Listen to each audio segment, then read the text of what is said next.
right, well, hello everybody. I'm Davion Smith, aka Legendary Black Lion. Basically, on all social media platforms, you can follow my handle at Legendary Black Lion. Find me on TikTok and Instagram. I'm a sci-fi enthusiast, and hopefully, we have a lot of fun doing this. I think we will. What's up? I'm Mel, author of Theory of Rebellion, and soon to be many more books. You can find me at Mel's Rebellion, and I've always loved sci-fi. I'm writing sci-fi, and I love storytelling and anthropology, and I can't wait to start chatting with friends. Hey everyone, I'm Rod, and I am the host of Ion Sci-Fi Podcast, and also the founder of The Seventh Matrix. And the podcast and the website explores independent sci-fi and fantasy short films, web series, and other closely related media. And also on the podcast, I also have the opportunity to talk with a lot of the talented independent filmmakers who produce that media. And I am also a lifelong, and I'm going to steal from Davion, enthusiast of science fiction and fantasy. I'm just looking forward to this conversation and us taking a deeper dive into one of my favorite science fiction television series, Babylon 5. You can find me on social media. I'm on TikTok at Ion Sci-Fi Podcast, and I'm on Instagram at The Seventh Matrix. I have two guests with us. One is kind of who I was hoping would we could kind of experience this all together through the lens of. We'll come to her momentarily, but I also invited my partner. Her name is Sunday. Sunday, can you introduce yourself to the group? Hello. Just is my pleasure to be your partner. My name is Sunday, and on Instagram you can find KC Dangang. I guess that's the closest thing that I have. I'm not very present on social media, so forgive me, but if you want to see cute pictures of my dogs, then that's where you can find them. Myself, I would say that I definitely enjoy sci-fi, but I am not, oh man, very versed in it. I'm really new to that spectrum of content where I'm like really getting into it and able to have intelligent conversation about it. But since I have been watching different shows and things, I really like to watch the same thing multiple times and then apply it to like current life situations and perspectives.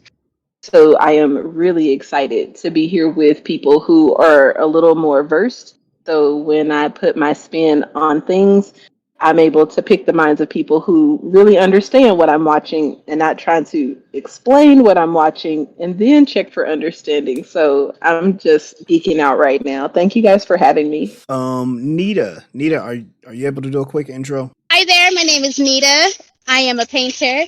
People call me Nita Painter, and on all the social media, I am Nita Painter. There's a lot of background noise because I'm out here living my best life at this Juneteenth event, and when I am done cleaning up, I will be so present for you guys. Thank you for having me. Awesome, thank you, Nita.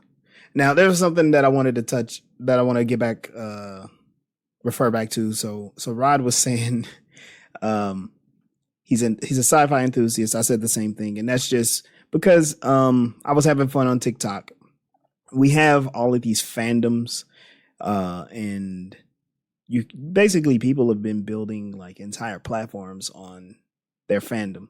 But correct me if I'm wrong, you guys. Maybe if I'm seeing it the wrong way, but often fandoms quickly turn toxic, and they end up being gatekeepers to the point where fans of media will challenge the creators of media and either refuse to acknowledge or completely reject new iterations in an IP. And the way I look at it, like if I'm going to be into something, I want to have fun with it. One example is Star Wars. How many of you all enjoy Star Wars? Absolutely. Well, I did. Let me rephrase. I did enjoy Star Wars. Okay. I do enjoy Star Wars. From a writer's perspective, I like the intricacy of it and finding little clues and hidden messages and stuff. And then it actually being wove together to pretty much work, and mostly. I think you were explaining that during one of your lives. It was kind of cool to hear your perspective because I often hear, especially people who call themselves Star Wars fans, they hate Star Wars the most, and it is difficult. Like, how do you get someone who's completely new, uninitiated? How do you get a new person to get an introduction to your media, right? You know, the thing that you're a fan of. And I don't think hating on it is the best way. Now, criticism is great. Criticism is useful and it's warranted in many cases. And, you know, I've seen how people are criticizing Disney and what they're doing with Star Wars, but oftentimes they run people away. And I don't know about you all, me being a sci-fi enthusiast, and especially during my teenage years, it was difficult to get people to understand what it was I was watching and reading, why I liked it, and you know why it was so cool. So to me, an enthusiast is a person who will like their thing and invite other people to like it too, or introduce it to people. And fans, they seem like they enter a battle royale of who is the biggest fan, the best fan, who knows the most, and it can actually turn people away. I altered my language to say I'm an enthusiast, and I think we can, you know, for whomever it helps, we can find like a healthy way to bring people in. Thank you so much. And I appreciate that breakdown, Damian, because I didn't know what an enthusiast was when the two of you said it. And that's all I do. Find people, have a conversation, and be like, oh, you would love the Orville. Or find people, and their conversation is like, oh, have you seen Discovery? And I'm willing to rewatch the same series of stuff over and over again if I just have a new person to watch it with so that I can dig into their conversation. And each time I'm seeing something new, I'm getting a new understanding, and it's just the highlight of my life, being able to choose when to watch, what to watch, in the streaming era that we're in, and not having to like have programmed television decide when and what I do with my time. Well, I just wanted to say I appreciate Damien being so gracious to let me steal from him that terminology of enthusiast. We were talking about it the last time we spoke. But what really resonated with me about that term enthusiast instead of a fan is taken from the word fanatical. And what I have seen in pop culture that has evolved over the decades is that people tend to, if they love something, let's take Star Wars. They enjoy it and they love it, but they tend to get precious about it and they tend to feel like they actually own it. And unfortunately, we live in an era where racism is woven within the fabric of the United States, as well as misogyny and all the other isms. And that also affects fandom.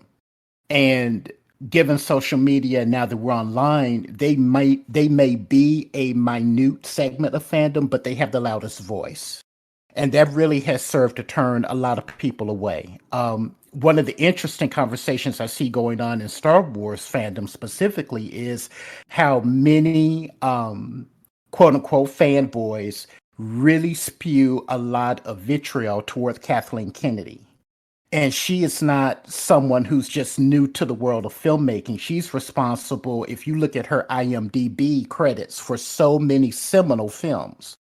And even though the direction, like of the recent Star Wars sequels, many fans didn't like it, they now act as though she doesn't know what she's doing. And then, of course, you have the racist backlash that John Boyega and Moses Ingram and Rose Tico faced. So all of that gives these fandoms a very unattractive look. And it's the same thing with Lord of the Rings when they introduced the black characters and the characters of color in that Rings of Power Amazon show. The same thing again, mentioning Moses Ingram with Obi-Wan and all of the racist backlash that she's gotten. So I've I tended to take a step back from that. I think it's sad what's happening with all the toxicity in fandom, but I think that the best thing we can do is have conversations like this podcast that I'm very excited for. And I'm very excited for Sunday's participation because with B5, she's never seen it. And it's just always great to watch someone experience something that you enjoyed for the first time and to get their insights and their perspective. A lot of what you pointed out as far as like the way that these fandoms turn is really discouraging because they turn inward. If we look at mainstream media, right? So many people are finally having their thing being highlighted, and then they suddenly don't want more people to enjoy it. Just the way things operate in our society. You would think you want more people to like it, so the studios can get the message that, hey, we should probably make more of this, right? And that's just not what's happening in fandoms. In fact, some fandoms are turning to the point where they're like, forget it. We're going to write our own Star Wars stories, or we're going to write our own Marvel stories. And what the people who own it do doesn't matter anymore. Well, something that's also very disturbing that's happening with speculative media and these intellectual properties like Harry Potter and Lord of the Rings and so many others is that vocal minority of fandom that is toxic, that is misogynist, that is racist. We now have media companies like Warner Brothers Discovery that are owned by right-wing leaning billionaires. Yep. And Warner Brothers Discovery has come out and said, we're going to focus on quote unquote middle America. Yeah. And we all know that's code for we all know what that's code for. Yeah. So, they canceled like the Batgirl film that starred a woman of color. They canceled that after it was completed. Brendan Fraser was part of the cast and they spent $100 million on that. Oh, they canceled it, but it's very interesting that they still went full steam ahead with The Flash with Ezra Miller, who is problematic on so many different levels. Yeah. So you can already see this kind of sea change because, again, this vocal, toxic segment of fandom voiced their displeasure that what do you mean that there's somebody black in the Lord of the Rings? How dare they put a black person in Lord of the Rings with my dragons and my wizards and my magic spells and so forth? Well, there were no black people back then, right?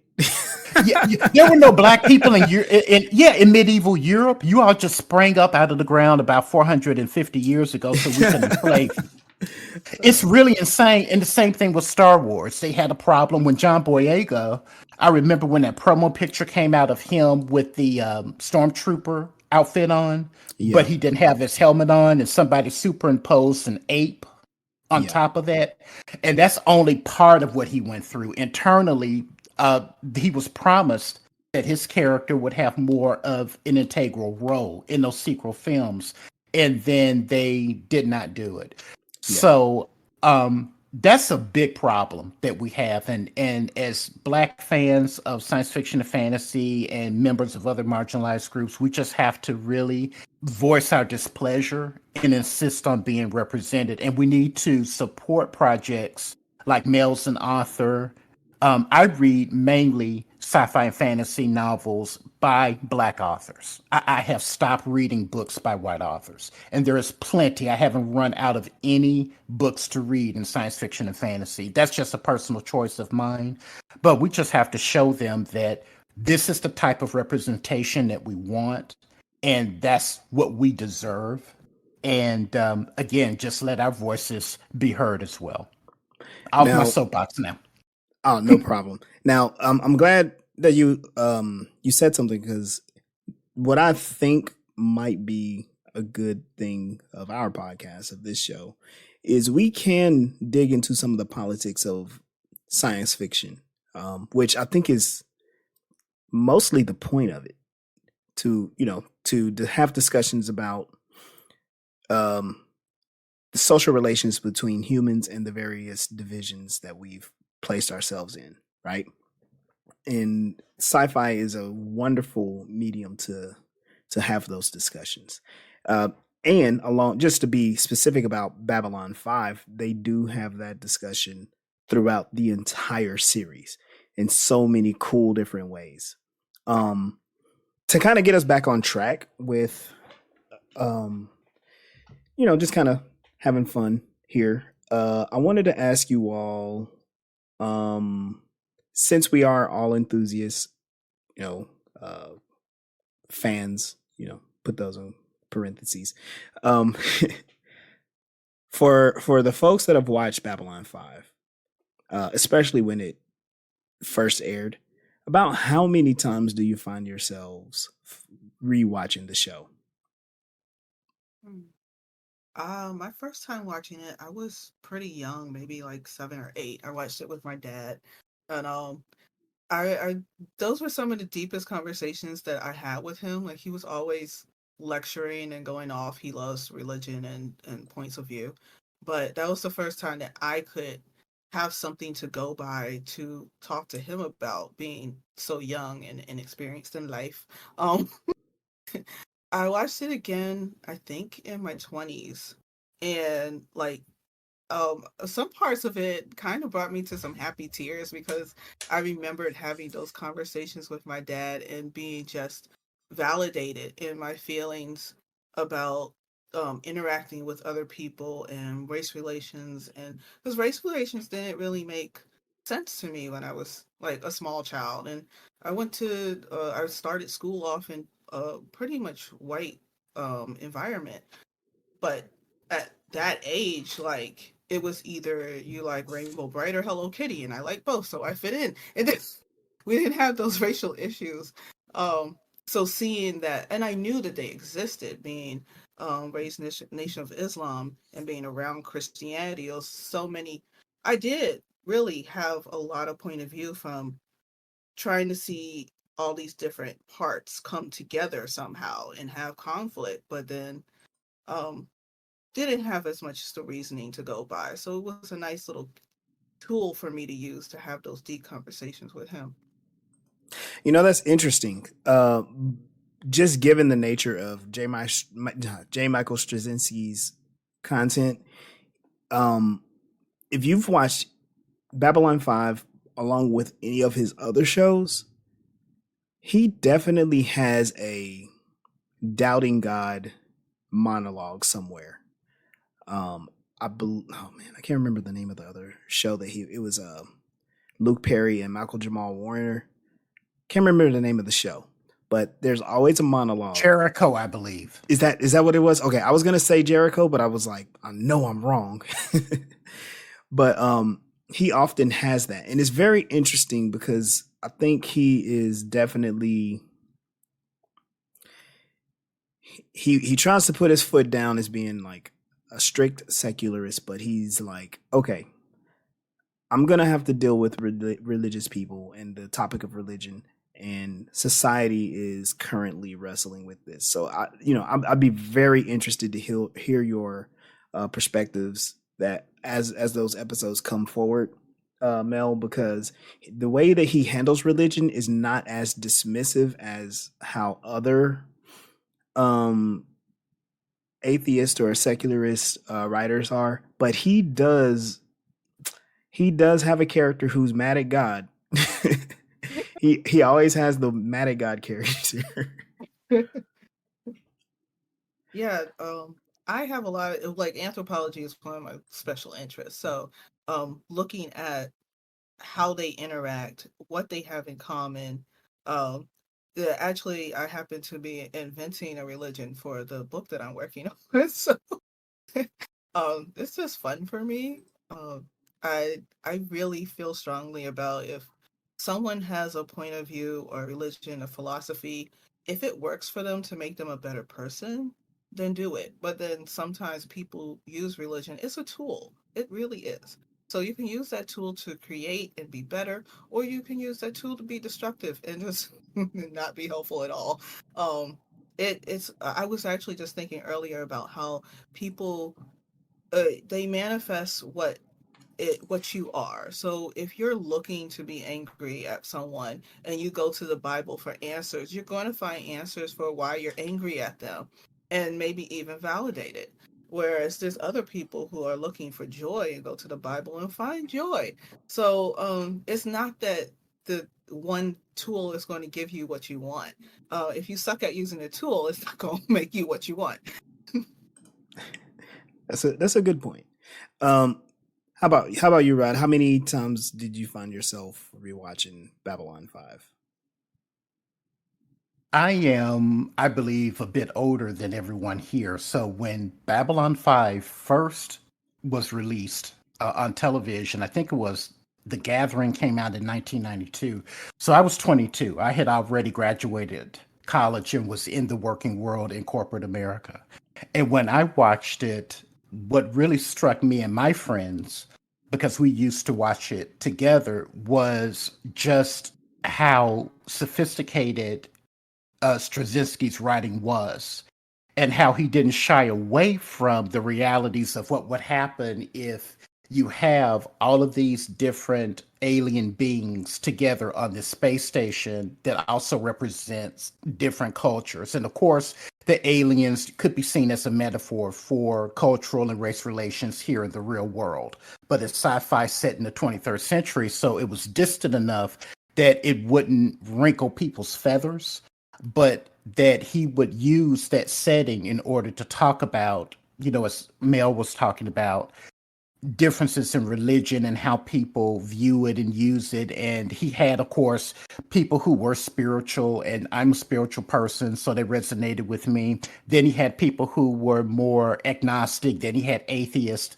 But I did appreciate, and I agree with your point that you made about how he wrote characters who had differing opinions about religion. He was respectful of everyone's beliefs. A lot of writing when it comes to spirituality, and I don't. Spirituality is different from religion, and many people don't get that distinction. But the way that he dealt with people who had really strong spiritual belief, like Minbar and Delenn, and some of the others, it was with respect. And he also respected the other point of view, but then he was able to show how those beliefs can contradict and also how they can be cooperative. You don't see that a lot in writing. Those two don't mutually have to be at odds, science and spirituality.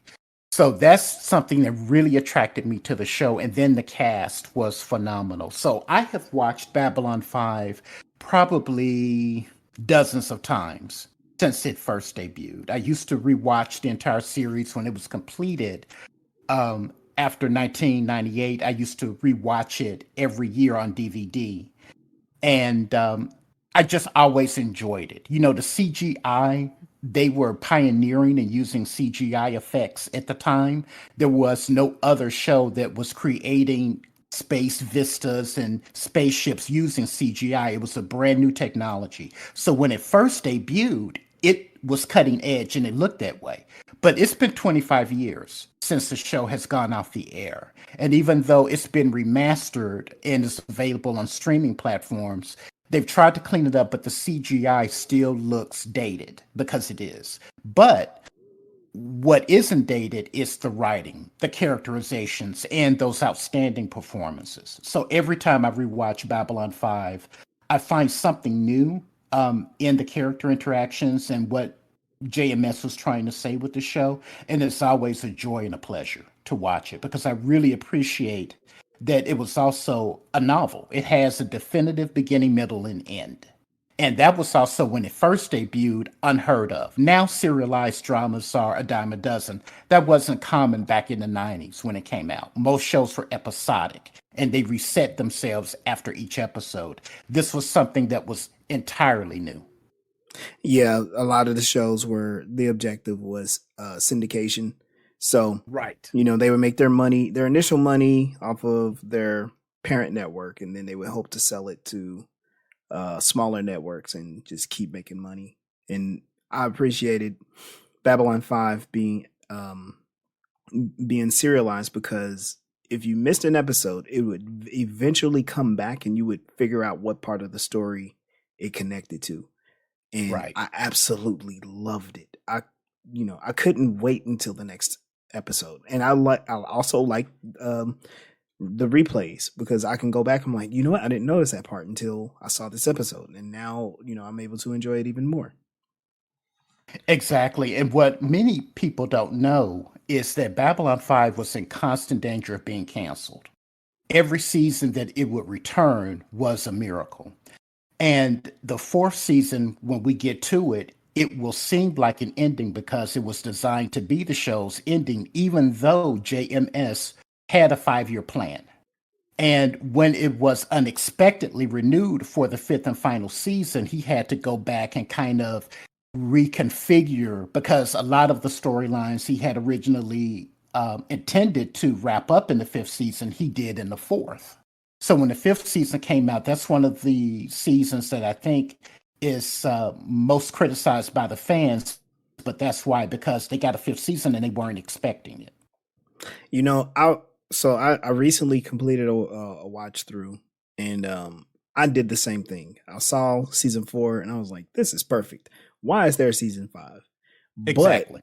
But when you do watch season 5, you realize, like, man, J. Michael Straczynski knew how to dig even deeper into the lore that he created to tell even richer stories. And I think that's just like a special feat, A lot of times, and we're kind of experiencing this with Marvel, where you do have like this deep, rich world that's been built, but sometimes the stories that they try to dig out are not so deep anymore.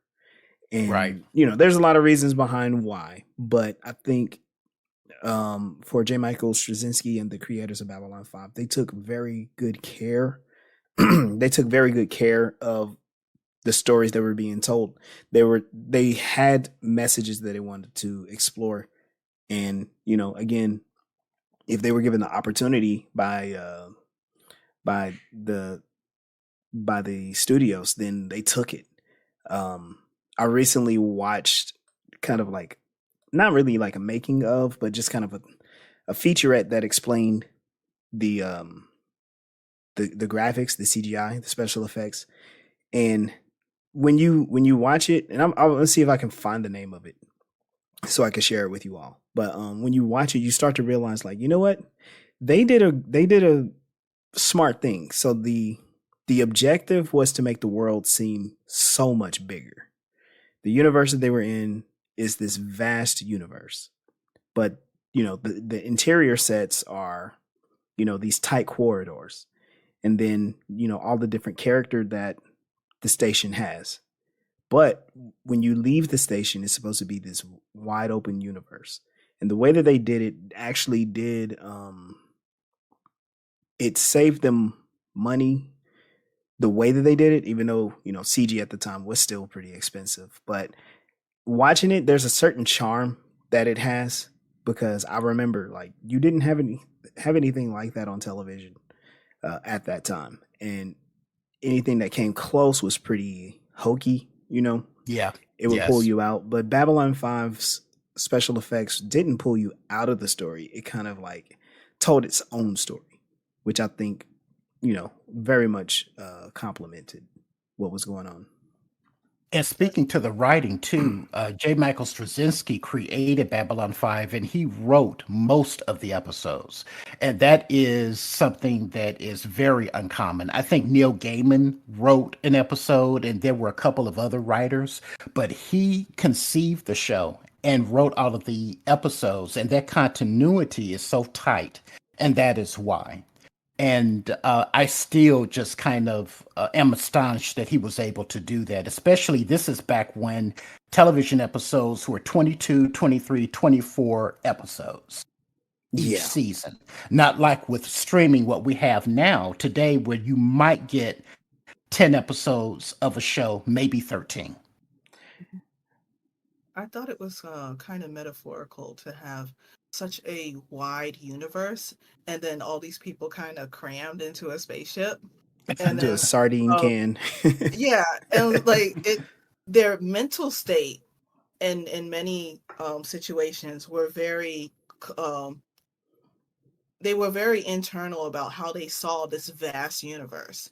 And so seeing them in their small little areas and them expressing how they felt about the universe is so small, whereas in comparison to how wide and how vast things are, it seemed kind of pathetic. Like maybe because I was a kid, it's like, but you have all this space, you have all these things to learn, and you're still like in your head about whatever little thing that your your little agenda is compared to the whole universe. Like or Wow. that galaxy. Yeah, so it gave you, for me, it gave that visual of I'm in my little space, and then, but you're not. Like,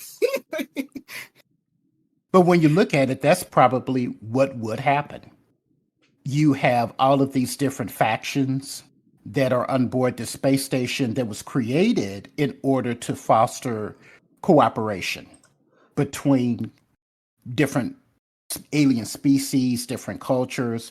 But I love the way that JMS showed in his writing that despite that, you still have political intrigue, especially with the Centauri Empire. There was this vast galactic spanning empire that when we are introduced to them at the beginning of Babylon 5, they are in decline. And you have them trying to regain their quote unquote former glory. And then you have corporate interests that are also involved throughout Babylon 5. And all of that felt, it was futuristic, but it felt very real and very Very relatable. familiar. Yeah. Exactly. And I think that's what resonated with a lot of people because the technology wasn't pristine, it wasn't sleek. The space station broke down. They had constant repairs. People would complain about their quarters smell. They would complain about, hey, we're the ambassador of this planet. Why are our quarters smaller than our rivals over here? And to me, that felt very, very real. There was a verisimilitude to all of that that made that show work. Yeah. All right. I think we're about halfway to our goal today, but I wanted to get some input from Nita and Sunday. For either of you, is there a piece of media that you have repeatedly revisited, rewatched? You know, what are your favorite things? Well, at the moment, I can't get enough of the Orville. And Star Trek Discovery, I'm really, really into it. Having a female black lead is all the things. And I think my introduction to Star Trek was a female lead through Voyager. And I don't know if it's like subconsciously I'm being drawn to this content because of that, but it's just it seems as if once I decide I like something, it's like, oh, the lead of this is a woman, and I think that that's cool. I just recently started Progeny. Is that what it's called? From the beginning, Prodigy. Prodigy. Yeah, Thank he you. My bad, y'all. the villain character calls his daughter his progeny, and yeah, I can. That mistake is easy to make. Understood. So, having found that Janeway is also in that was just like, oh, that's so cute. I just love Janeway so much. So those are the things that I am currently rewatching. But I am not beyond watching The Matrix over and over and over and over and over again. That's some of my old favorites before I got into this Star Trek stuff, which is all your fault, and I am complete. Uh, I don't take the full blame for that. I don't know. What were you gonna say, Nita? So, the piece of media that I have been rewatching recently is Cloudy with the Chance of Meatballs 2. I really enjoy the little tidbits of information that I keep finding every time I watch. Like, I know that the USB was called the BS USB, but I understand that it is a bologna sandwich USB. And I thought it was hilarious the fourth time that I watched Cloudy with a Chance of Meatballs 2 and realized it. And then I got to laugh a second time that I didn't realize it the first time. And like the Sue sheep, I think it's just so cute. So I really enjoy tricks play, like when people play on words and things like that. And once I notice that, oh, that was a play on words, I will want to watch it again and again to see how many other what are they called, double entendres are thrown into the show. So it's not along the lines of anything that you guys have mentioned so far, but it is something that I am watching on repeat right now. That's great, Nita. And again, what my hope is, like, when we're doing our watch parties and going through each of the episodes of Babylon 5, I'm really interested in your point of view. So Sunday and I, we met Nita and introduced her. Was it to the Orville first, or was it to Star Trek Discovery? It was to Spock. Discovery. Got it. No, it wasn't Spock. It was Strange New Worlds. Oh yes. Strange New Worlds, and then Discovery, and then Orville. Because I believe you all binged all of those, and I think Discovery has the most episodes of those I series. believe. Yeah. I think so. Yeah, Discovery was introduced. I think it debuted in 2017, I think. Yeah. And they have a 5th season coming up that will be their final season. Well, I say unfortunately. I was enjoying Discovery. I Cool. agree. It's my favorite out of the spinoff shows because of Sonequa Martin Green. It is fantastic. So that's one of the things that I was mentioning earlier, and how I find in real life stuff that is on the show, and then I'm able to connect these dots. Nita, the way she says Spock so affectionately, would you like to share how that came to be, or should I? I want to hear what it was from your perspective. This is so Okay. cool. Sorry, y'all. I'm nerding out right now. This is cool. That's okay, love. So, Nita and I, we met on another platform. I guess I don't know if I should be naming it, but it's whatever. We met on another vocal platform, and we were talking to each other and a lot of other people every day for long, long periods of time. And Nita tends to fall into dynamics with other humans that make her look problematic. Yeah. And so she is constantly defending herself with other humans because of her social interactions with them. And she, at the time, was very perplexed as to why she was having these struggles. And so there was an occasion where I was present with a group of people who wanted to like pitchfork and, roast her at a stake. And I'm just like, Nita is the dumbest person on the planet. What is wrong with y'all? Let me help you understand. And in the conflict and me being the mediating role, I found out that Nita was Vulcan. And I was like, yo, do you know what Star Trek is? And she's like, no.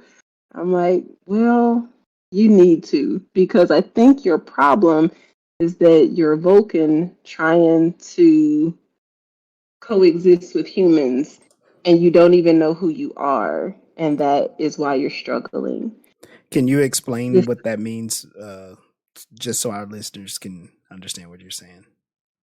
Absolutely. I think this might be a good place for you, Nita, to come along and share your perspective of what it's like being Vulcan. So, my understanding of a Vulcan is that they are a species of humans, or not humans, humanoid, is that what it's called? Um, where they do away with their emotions and they engage with their surroundings with logic. And because emotions, they be getting you into tight squeezes sometimes, but you just do the logical thing, you know? If someone asks you a question, you answer the question that was asked with facts. And I get into the trouble where people would ask me a question and they say that my answers are cold and without emotion. And I'm just like, okay. And then like find myself in these spats because I am Vulcan and I didn't know what she was talking about at the time. So she says, I'm going to introduce you into a really awesome show. And the first episode was between Spock and were they engaged at the time? They weren't yet married, but his partner. Yes, And Supreme. yes, T'Pring. And they were talking, and I was just so engaged and very excited about their interaction. And yes, and they was like, yeah, that's you. That's Spock. He's a Vulcan, but he's actually half Vulcan, half human. So he does play around with his emotions a little bit. Definitely more than other Vulcans, but I related to him so much, and I instantly fell in love and wanted to see more of him and just see how he deals with other people and what were his decisions and things like that. Um, I love him, and I love Yeah, Isaac. if I recall correctly, yeah, I love Isaac too. After we watched that first episode, you brought me to tears. I'm about to cry now remembering it. Because you had said that no matter how many black faces you saw on TV, how many female faces you saw on TV, people's attempts to represent you had failed until you saw Spock, and that you finally, had felt seen in the media's eye. And I Yeah, just thought that was beautiful.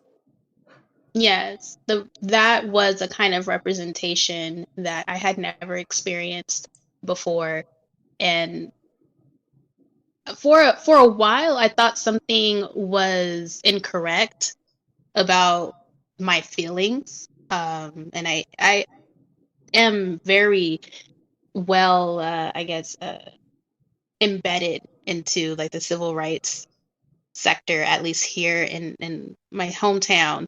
And we talk about representation a lot, like in the classroom. I'm mostly involved with education, but like in the classroom and workspaces and politics. And the thing that they talk about is race or ethnicity, ethnic background, and gender. And I'm like, yeah, that's cool and all. I love that. But just something's, I don't know. I don't care. I care, but it didn't, it wasn't relevant to me, it felt. And so I think I know the reason why I was so engulfed just from that first episode is because I'm like, finally, there is representation of Nita. And this person is not just representing me, but it's someone that people value. They love Spock on this show. He is a very important piece of the series. And I'm getting goosebumps because so many times, even recently in my waking life, the things that differ Spock from other people are the things that people keep telling me I need to turn off and I need to fix and is not like a valued characteristic. So when I see Spock and I see him being me, or when I see even Michael and I'm like, yo, that's me, and they're doing the things, and they are encouraged to continue to do those things because people do see the value. So it really is reassuring that I am not broken. There is not something incorrect about me. I am just different. The end. So I love that. so I'm glad that you share that, because there's also kind of like people are making connections with neurodiversity and people's attraction to Star Trek. And like I think there's a whole community on TikTok that's how they just talk about that. And it becomes, or it's become, part of an indicator that you may be neurodivergent, depending on like how you engage with Star Trek. I think that's pretty cool. And yes, you're correct. Representation is important. And I think um Star Trek does a very good job. It always has. It's gotten better. Um and I think it's getting better. Just to kind of take a short little rabbit trail, I do see new Trek kind of trying a lot of different things. The way I see, um, sh- not Strange New Worlds, the way I see Discovery is kind of like the superhero Star Trek, and I think Strange New Worlds is kind of like a throwback to old Trek, but still lots of really good stories, amazing representation. When you were telling the story about how you were introduced to Spock, my first Star Trek was Next Generation, and that's how I felt about Data. And it's like I didn't know why I couldn't navigate the world. And then I see him like literally trying to navigate and understand people. Whereas like I didn't know where I wasn't understanding people, but he literally does it. And Star Trek has a theme of doing that. Like Spock was the first one, then Data, then Seven of Nine, then um, every Star Trek has that character that's not quite human, but is still kind of human. And they're and exactly what you said. They're valued. They're valued so much for what they can do, and not put down for what they feel is wrong about themselves or can't do. And there's so many different ways. And like I forgot the name of the character from Discovery. Like our main character Michael, she does because she's grown up Vulcan. But you also have the other guy whose name I don't remember, a really tall alien. Um, to me, he felt like the one who he knew that he knew in his heart he wasn't good enough until he found out what his gift was, and that he could have confidence, and that it was mostly a social construct that kept him from being the best that he could. And like I cried. I it's just the representation, not just in the visual and your genetics, but the representation of mental states. Like I even joked, and I don't know if anyone else agrees with me, that Worf is kind of like the representation of ADHD. Maybe. Well, Very fast when Worf I and can see everything, Jordy. but I'm sitting here having to confine myself around these little humans. Yeah. I would agree.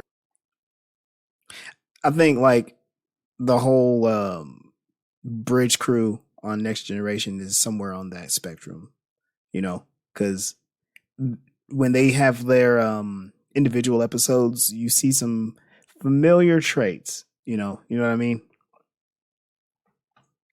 Absolutely. Speaking of next generation and characters that we identify with, the character that I identified with the most, and he was introduced, I think, in the second season of Next Generation, but Lieutenant Barclay in engineering. And the reason for that is because the bridge crew of the Enterprise, they are competent and capable at what they do and very self assured. Barclay is very intelligent, but he's not that self assured. And it exhibits itself in social awkwardness. Now, I'm not as socially awkward as he is, but I'm a tad bit awkward. And so when I saw his character and how he was trying to find his place in Geordie's engineering staff and finding confidence in himself, and Geordie was trying to bring that out in him, I really could relate to that. So representation matters, y'all. And let's not forget that Barkley not only saved the Enterprise crew multiple times, but he also saved Voyager as well. He sure did. Yeah, he sure did. He sure did. So Babylon 5, it's an American space opera television series created by writer and producer J. Michael Straczynski under the Babylonian Productions label in association with Straczynski's Synthetic Worlds Limited. So the series follows the human military staff and alien diplomats stationed on a space station called Babylon 5, built in the aftermath of several major interspecies wars as a neutral ground for galactic diplomacy and trade. There are so many different alien species. I think they actually go even further than what Star Trek did as far as like depicting aliens on screen. They go pretty far with the political relations. They also discuss a lot more of culture. For instance, in our discussion about religion and the religious groups, I think the Minbari are a prime example of how, you have this religious group.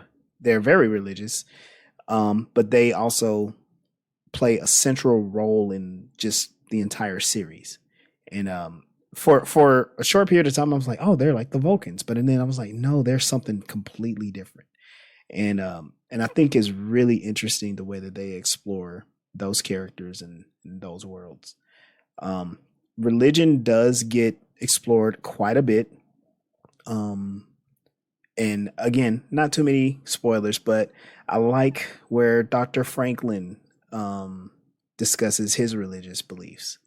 I found that very interesting. And then he goes on to kind of like, act those out throughout the series.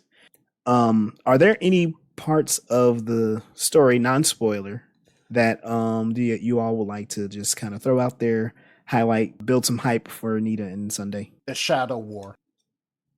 Oh yeah. I like that. Build some suspense. The Shadow War at the end. I think the psychics give a nice perspective on different points of view, and the point of view of how they have a brighter point of view and the fear that other people have of it ties into me with neurodivergence, because we can pattern recognize. We see more than other people, and people are scared of us for it, at least from a lot of people's perspective. Yeah, that's a really good point. They do an amazing job in introducing the psychics in such a way to make psychics first come across as being characters you are fearful of, but ultimately they become like some of the most sympathetic characters. What we can look forward to, honestly, a very well knitted together story. Beginning to end. Definitely rich in content, seeing it's 22 episodes per season. Plus, there's a lot made for TV movies. And there's even more content coming out. There's actually a new Babylon 5 animated cartoon coming out here in a few months. So excited for that. August 14th or 15th, according to Straczynski. It's going to be available via most streaming platforms. It's available for pre-order, I know, on Amazon Prime Video and I think Vudu, but it will be on Apple TV Plus. And also they're going to release Ultra 4K Super Duper HD Blu-rays as well. Wow. That's awesome. And I believe still in the works is a reimagining or a remake of the B5 series. I know that Straczynski has given interviews about it. They were gonna do a test pilot for CW, but with all of the shuffling around at Warner Brothers, And I'm the not writer's very. strike. Oh, and the writer's strike. Yes, that's correct. I'm not terribly confident that what they're doing will come out when they say it comes out, but one, as an enthusiast of B5, I'm glad that they're revisiting this series, because this is pretty much one of the biggest ones that hasn't had like a continuation or a remake in such a long time. There is a great article in The Verge about both the animated film Babylon 5 The Road Home and also the live action reboot.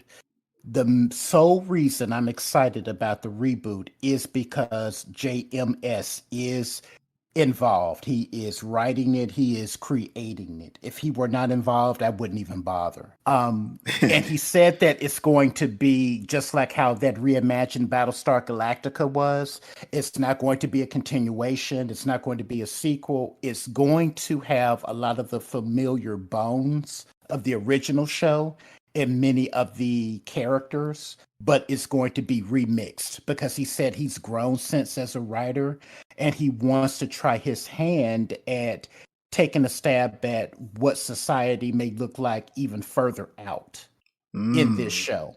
So I'm very excited for it. If hopefully the writer's strike will resolve itself and they pay them and the writers get everything they're asking for. And he said that in this interview in The Verge, the current regime at the CW are big fans of Babylon 5, unlike the previous regime. You know, they had butted heads and he was not interested in working with them. And so that's why we hadn't had any more films or spinoffs. So now, evidently, the people who are in charge of programming and greenlighting the project at the CW, they, according to his words, are very big fans and are very supportive of this reboot. Wow. So that gives me some a little bit more optimism, because it, hearing the CW kind of, makes me hesitate, but at the same time, I feel like they did an amazing job with the DC properties on CW, specifically the Flash. They did drag on certain things, but they were able to create things that I think that the fans were more satisfied with than what the movie studios were creating. So hopefully we get some similar commitment to the Babylon 5 series. So we're at the end of our show today. I would like to thank you all for joining us. Now, all of you are creators, so as we sign off, let everybody know what you're working on, where they can find you. Again, I'm Damian Smith, aka Legendary Black Lion on Instagram and Legendary Black Lion on Instagram and TikTok. I'm Mel. You can find me at Mel's Rebellion or Mel Asylum. I also host the BIPOC Alternative Artist Show Saturdays at 4 on TikTok. And on my TikTok, you can find a link to my website where you can find my books, because I'm an author. And I'm Rod, and you can find me on TikTok at EOSF Podcast. That stands for Ion Sci-Fi Podcast. And I'm on Instagram at The Seventh Matrix. My Ion Sci-Fi Podcast releases new episodes each Monday. It won't be an episode this Monday. I'm on temporary hiatus because of Juneteenth. But every Monday I release new episodes, and I'm available on most podcast aggregators. So Apple Podcasts, Google Podcasts, Stitcher, or wherever you get your podcasts. I am Nita Painter. You can find me out in the streets where I be acting a fool.